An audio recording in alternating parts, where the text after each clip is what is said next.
Ayan guys, status. Grabe oh. Ano mo lang kinain, babe? Ama pa yung electric pan, guys.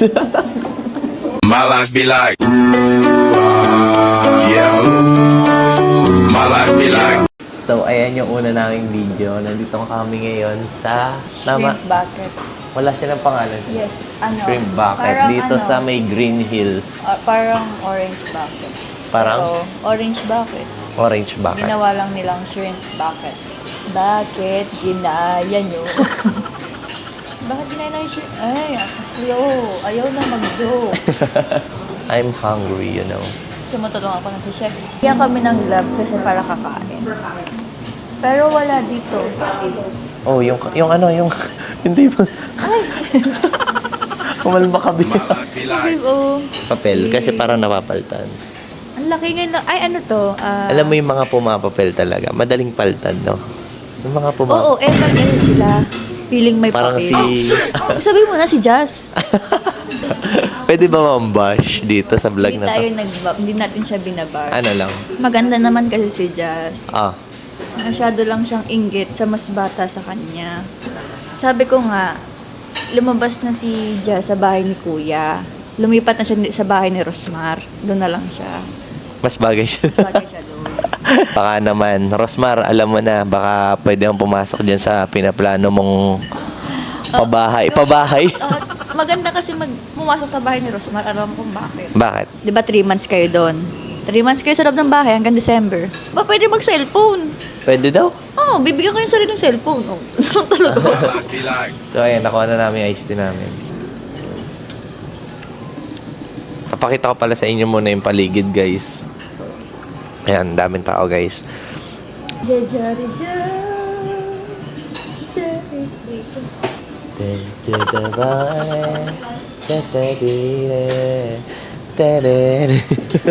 My life be like. Ayun na yung in-order namin. Chicken wings, buffalo. At ayun yung shrimp namin, guys. Oh my God, das masarap. Nagutom na talaga ako. Ikaw ba namang walang almusal? Tsaka tanghalian? Tsaka merienda? So, ibig sabihin, diretso dinner na kami. 1 day a meal lang kasi kami guys. 1 day a meal. Ngayong araw lang. Ah, 1 day a meal? 1 day a meal. 1 meal a day kasi. Ay, My life be like. 1 meal a day. 1 meal a day. And 1 meal a day. Ang sarap. Alam nyo ba, guys? Si Dada. Grabe siya magluto ng buttered shrimp, as in. Sarap. Sobrang sarap, guys. Kung magkaka-restaurant kami din ng seafood, ang init lang. Pwede ilagay dito. Yeah. Ano ba yan? Hindi mo sa akin sabi. And, yung pinagkaiba namin, ako hindi ko sinisip-sip yung ulo. Pero kaka-shrimp lang natin, ah. Kahapon. Sinigang na shrimp yung ulam namin kahapon. Ako naman nagluto ng guys. Niluto niya. Tapos ngayon, shrimp na naman. Ay.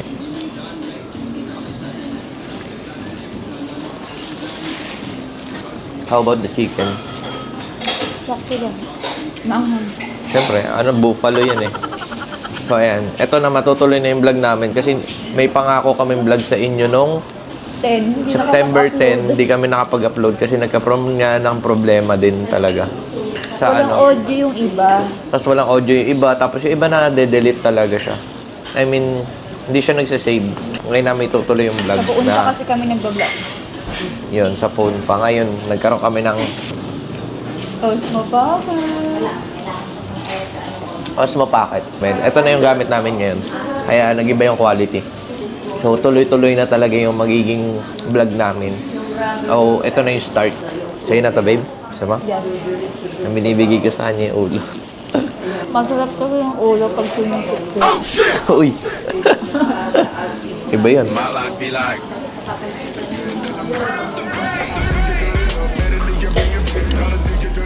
Ba't ako na siya? Kasi nasasarapan.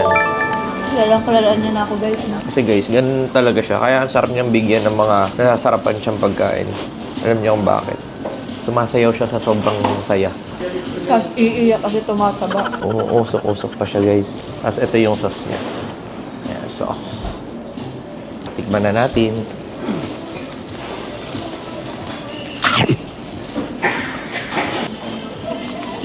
Sarap, babe. Ay, wag kayo. Hindi ako kumain ng umaga, tanghali. Saka merienda. Sarap ng chicken, babe. Sarap ano? Tigisang rice tayo, babe. Sama? Sabi ko pa naman sa'yo para hindi marinig sa vlog. Evaporate lang tayo. Evaporate. Kayo naman, ilang rice. Bibili naman kami ng phone Gift ni namin. mother niya. Iiyakin kasi yun, guys. Iyakin yan sobra. Alam mo yung kung mag-ano lang kami ni babe, konting sagutan. Tatahimik na yun, nagluluha na yun. Kanina, naiyak na siya. Kasi bago kami umalis, guys, kanina, nagtalo lang kami. Yung konting talo lang. Napaka-simpleng bagay lang. Tapos, lumabas siya. Hindi ako pinapansin ni mama, no? Sa akin na naman galit. Kasi naman ikaw, biglang ganun. Hindi, kasalanan ko pa po. Hindi, kasalanan ko din. Kasi nakikisabay ako. Kasi nagalit din si mama, may sinabi kong pupunta akong San Pedro. Doon siya lumabas eh. Bakit ka daw kasi pupunta? Tigil ka ka. Kasi pagod na rin si mama, nadadamay siya. Pag pumunta ka sa San Pedro, kasama siya. Napapagod na siya. Kasi nag-i-empake daw kayo. Isang araw lang naman pala kayo aalis. Kasama buong gamit. Kasama pa yung electric fan, guys. Guys, naglaya sila. Kasama yung electric fan. Oo. Electric fan. Gagi. Yung layas kami. Di ba yung cabinet ni baby? Gagi, iniisip namin kung paano namin babakbasin yung hindi namin matanggal. Tapos sabi ni Angel, pagka siya hindi lang yung sarili ko ng sakyan. Hindi ko siya masasira ko. Iwan na nga lang yun dyan. Kaya pala na nakita ko yung taas ng cabinet. Tanggal. Sabi ko tarantado nung nangyari. Tinatuloy yung plano na kunin lahat ng gamit eh. Pero nagulat nga ako, may electric fan nga talaga. Sinama talaga nila lahat. Tapos nakamaleta sila. Gamit pang maleta kay mami pa. Tapos nung gabi na, ay kinabukasan din guys. Pasundo din kami sa kanya. My life be like. Status ng kinakain namin ngayon, guys. Papakita ko sa inyo. Ayan, status, guys. Ayan, status ng tiyan. Tingnan status ng tiyan. Ano na yan? Ang laki na naman. Ha? Ang laki. Ayan guys, nakadalawang rice ako. Ubusin mo yan, ha? Ayan, guys, status. Grabe, oh. Ano mo nang kinain, babe? Grabe ka. Yes, alam niyo bang allergy ako sa hipon? Pero hindi ako natatakot. Namangati na nga yung ulo ko eh. Uy, totoo ba? So, ayan, kakain muna kami. Ubusin muna namin. Pinakita ko na sa inyo update. Mamaya na lang ulit. Bye-bye. My life be like. Tumigil na ako guys. Kasi, baka pantalin na ako di mamaya. Baka mamagana yung labi. Ako ng braso ko, diba? Grabe ako, ubusin mo talaga yung chicken. Nalaman ko, kaya pala kapag nag-aaway, hindi rin siya masalita kasi pinipigilan niya mabulol. Kasi imbis na mag-away, sabi niya, imbis na mag-away, baka mamaya pag nabulol siya, maging katatawanan yung usapan. Kasi natatawa siya. Pag ako kasi, kunwari, di ba, galit na ako. Pag ang bilis ko na magsalita, di ba, ganito ako ngayon. Tantad. Ang bilis ko magsalita, tuloy-tuloy talaga, walang preno. Pag ako nagkamali sa isa kong sinabi ko na rin, nabulol ako. Wala na, parehas ng tatawa. Tapos ngayong, di ba, ang tagal na namin. Di ako si ante mo, daldal ng daldal sa kanya. Lagi na lang, di ba, kunwari may gusto na siyang ikwento. Tapos hindi pa ako tapos, papatigilin ko yan. Kailangan tapos muna ako magkwento. Ako yung ini-stop niya Ayan, ngayon magsasalita naman ako. Hindi, hinahayaan ko lang kasi natutuwa din naman kasi talaga ako, guys. Alam niyo kung bakit?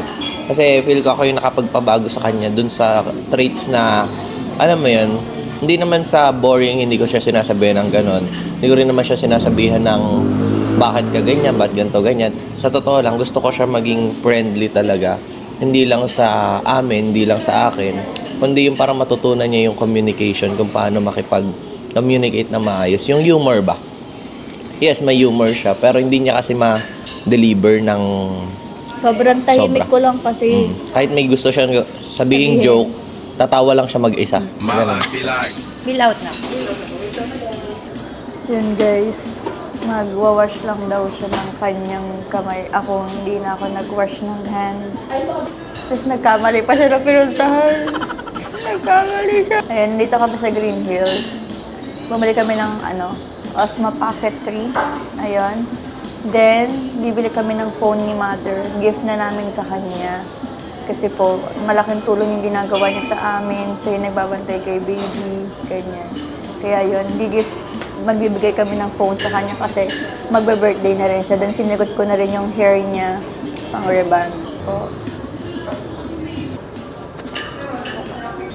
Nilibre ko siya, guys.